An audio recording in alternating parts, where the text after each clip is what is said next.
اعوذ باللہ من الشیطان الرجیم بسم اللہ الرحمن الرحیم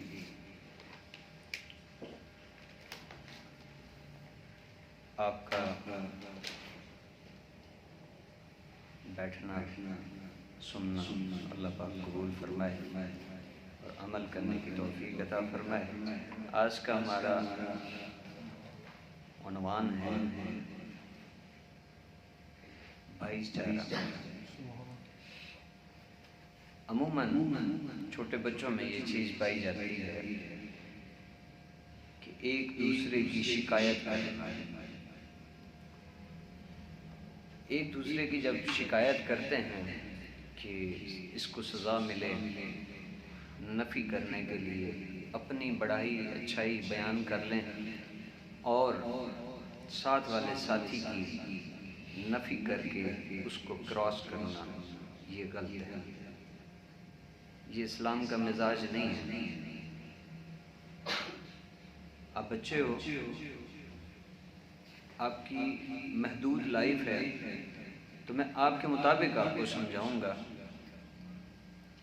کہ ہم جو کلاس میں ساتھ بیٹھتے ہیں، بچے بیٹھتے ہیں، تو ہم خوشی محسوس کرتے ہیں کہ آج اس کی شکایت کر لیں تاکہ اس کو مار پڑے یا ڈانٹ پڑے، اس کی نفی ہو، اس کی عزت کم ہو، میری عزت زیادہ ہو۔ تو میں اسی لیول پہ رہتے ہوئے آپ کو چند باتیں سمجھانا چاہتا ہوں کہ کسی کو کراس کر کے کبھی کامیابی نہیں ملتی۔ جو شخص محنت کرتا ہے، جو شخص محنت کرتا ہے، شوق اور لگن سے تعلیم حاصل کرتا ہے، وہ کامیاب ہوتا ہے۔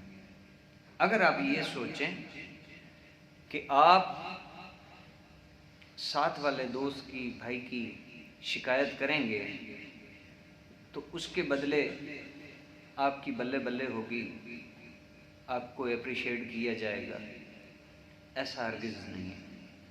استاد کو پتہ ہوتا ہے، استاد کو پتہ ہوتا ہے کہ اس بچے کی غلطی کیا ہے اور بتانے والے کی غلطی کیا ہے۔ آپ اپنے آپ میں مطمئن ضرور ہیں کہ میں نے اس کی چغلی کر دی، اس پر تہمت لگا دی، اب یہ استاد کی نظر میں برا ثابت ہوگا اور میں اچھا ثابت ہو جاؤں گا، کامیاب ہو جاؤں گا۔ تو ایسے کبھی نہیں ہوتا۔ دین اسلام میں جو ہمیں سکھایا جاتا ہے وہ یہ ہرگز نہیں ہے کہ آپ کسی کی گردن پر پاؤں رکھ کر آگے بڑھیں۔ آپ آگے تب بڑھ سکتے ہیں، اللہ تعالیٰ آپ کو کامیابی تب عطا کرے گا کہ جب آپ محنت کریں گے۔ آپ سبق پڑھتے ہیں، اس میں آپ کی محنت ہونا ضروری ہے، کراس کرنا ضروری نہیں ہے۔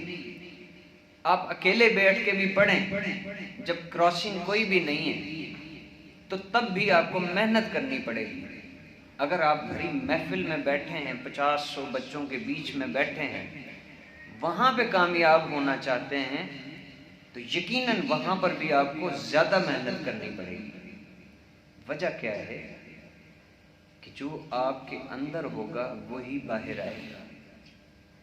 تو آپ اگر کمزور ہیں، پڑھائی میں کمزور ہیں، معاملات میں کمزور ہیں، آپ کے اندر ول پاور نہیں ہے، تو آپ اپنے آپ کو اونچا کرنے کے لیے، اپنی عزت اور مقام بڑھانے کے لیے آپ کسی کو برا کہلوائیں گے۔ اور جب آپ کسی کو برا کہلواتے ہیں، جب بھی آپ کسی کو بھی برا کہلواتے ہیں تو وہ 2 منٹ کی خوشی تو ضرور ہو سکتی ہے، مستقبل میں وہ کامیابی نہیں ہے، منہ کے بل گریں گے۔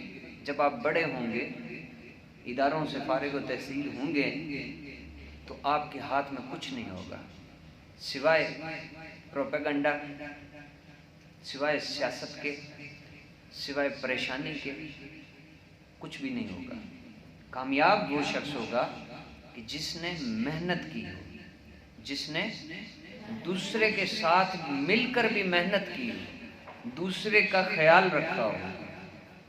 خود پڑھ رہا ہے تو اس کی ہیلپ کرو کہ وہ بھی اچھا پڑھے. یہ بھائی چارہ ہے.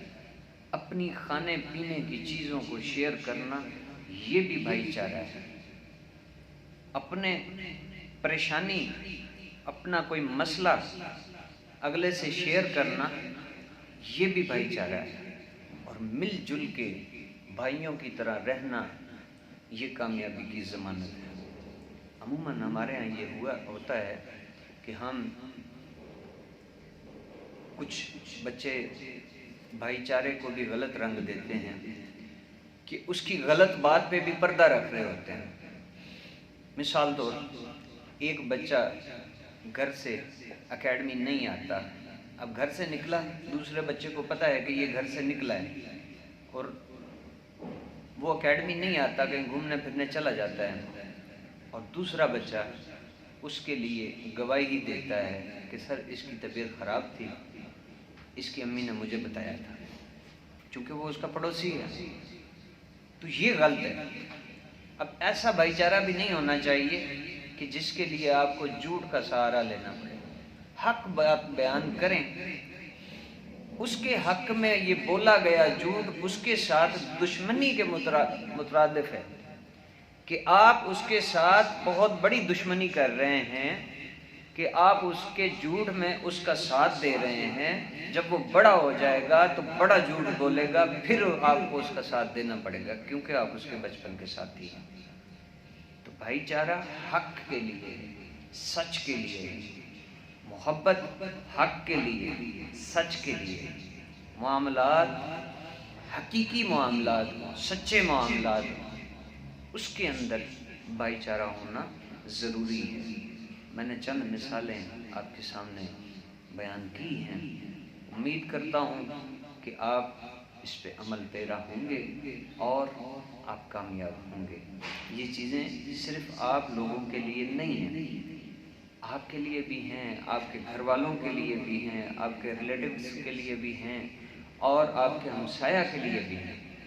جب آپ دیکھو باہر بھی کوئی اس طرح کی بات کر رہا ہے، کوئی کسی کو جھوٹ سکھا رہا ہے، غلط چگلی سکھا رہا ہے یا چگلی کر رہا ہے، تو آپ اس کو اس وقت تنبیہ کریں، منع کریں کہ یہ غلط ہے، گناہ ہے.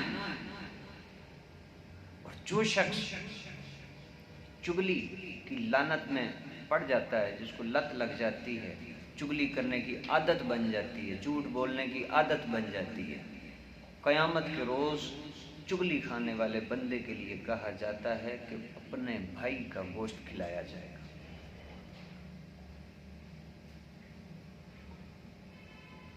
جو غیبت کرتے ہیں، چگلی کرتے ہیں، ان کے لیے یہ سزائیں ہیں. تو ہم اس دنیا میں بھی سرخرو ہو کر جئیں، اس جہاں میں بھی جو نہ ختم ہونے والی زندگی ہے اس میں بھی ہم سرخرو ہو جائیں. تو اس کے لیے ضروری ہے کہ ہم اپنے آپ کو چینج کریں، اپنے معاشرے کو چینج کریں اور دنیا میں ایک چینج لائیں. وہ چینج ایسے لایا جائے گا کہ سب سے پہلے قدم آپ بڑھائیں، اپنی کلاس سے قدم بڑھائیں کہ آپس میں محبت اور بھائی چارے کے ساتھ رہیں اور اپنے آپس کے جو معاملات ہیں اس کو اچھے طریقے سے پورا کریں. اور پھر یہ دعوت گھر تک جائے گی، پھر اپنے بھائیوں کو، اپنی بہنوں کو، اپنی ماں کو، اپنے باپ کو یہ چیزیں ہم سکھائیں، سمجھائیں. پھر کوئی محفل ہوتی ہے تو ہم اپنے رشتہ داروں کو بھی یہ چیزیں سمجھائیں.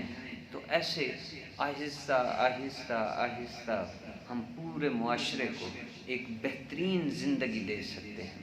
اور یہ ہماری ذمہ داری ہے کہ ہم دین پڑھنے والے لوگ ہم معاشرے کی بہتری کے لیے بھی کام کریں. لیکن معاشرے کی بہتری تب ہوتی ہے، معاشرہ تب اچھا بنتا ہے جب آپ خود اچھے ہیں، آپ کے آس پاس کے لوگ اچھے ہیں. جب آپ اپنے آپ کو اچھا بنائیں گے، اپنے ساتھیوں کو اچھا بنائیں گے، اپنے گھر والوں کو اچھا بنائیں گے، اپنے محلے داروں کو اچھا بنائیں گے تو انشاءاللہ یہ ریاست پاکستان پوری کی پوری اچھے سے اچھے لوگوں سے بھری ہوگی. اگرچہ آپ یہ ذمہ داری نہیں نبھائیں گے تو آنے والے وقتوں میں دجال کا فتنہ سر اٹھائے گا اور ہمیں روند کے لے کے چلا جائے گا. دعا کرتے ہیں اللہ تبارک و تعالیٰ آپ کو ان باتوں پہ عمل کرنے کی توفیق عطا فرمائے اور اس ساری چیزوں پر پابندی کے ساتھ عمل کرنے کی توفیق عطا فرمائے۔ اللہ تعالیٰ آپ کا حامی و ناصر ہو۔